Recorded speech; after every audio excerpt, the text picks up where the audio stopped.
The U.S. has been criticized for not having a real point person on China since Hank Paulson. Is that fair? And do you think that the Obama administration is not paying enough personal attention to the U.S.-China relationship?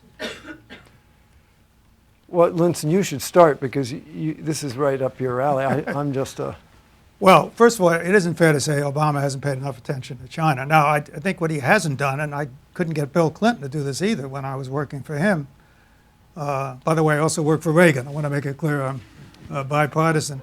Is to give a major speech on China and to give a strategic overview. I think that's been a real failing, both to put in perspective, as we said earlier, some of the positive things as well as the bad things. Right now, it had to be a little tougher speech, but still, there's been no strategic. It's such an important relationship that it's pretty hard for the president to fully delegate it. I think you can make a case for it, though, in the coming administration. And frankly, what I would do, no matter who's elected, obviously it's going to be easier if it's Hillary, is even in the transition period, I'd find someone very close and very prestigious, not just some middle-level bureaucrat, somebody of real stature who's close to the president-elect, and even in a transition period, start talking to the Chinese and try to begin to turn this relationship around. I'm not optimistic for the reasons I've said all night, but I think we should make that effort. Now, whether that person remains as the point person, it's a little tough for a Secretary of State or a National Security Advisor to sort of hand that off to somebody else.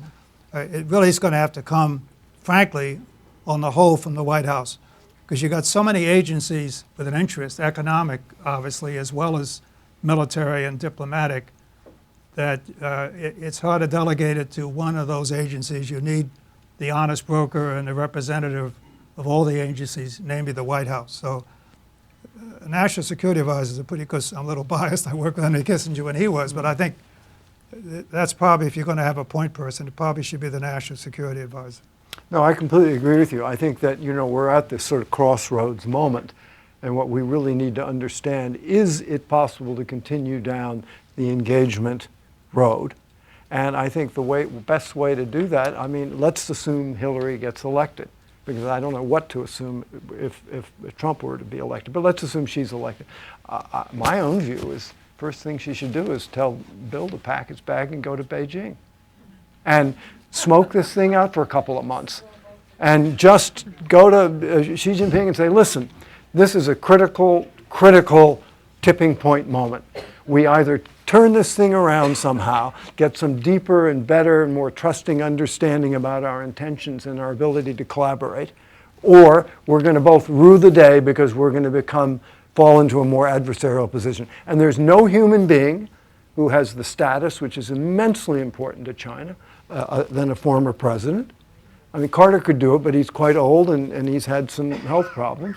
But I have to say, I went to China with Carter a year and a half ago, and boy, they didn't treat him very well. Well, he'd be the wrong envoy for a lot of reasons. No, but I think Clinton could clarify the situation, Bill Clinton, and would be at a high enough level to get China's attention, give them face, and really express America's, and I believe that we have this sentiment, deep yearning and hope that we can somehow work together.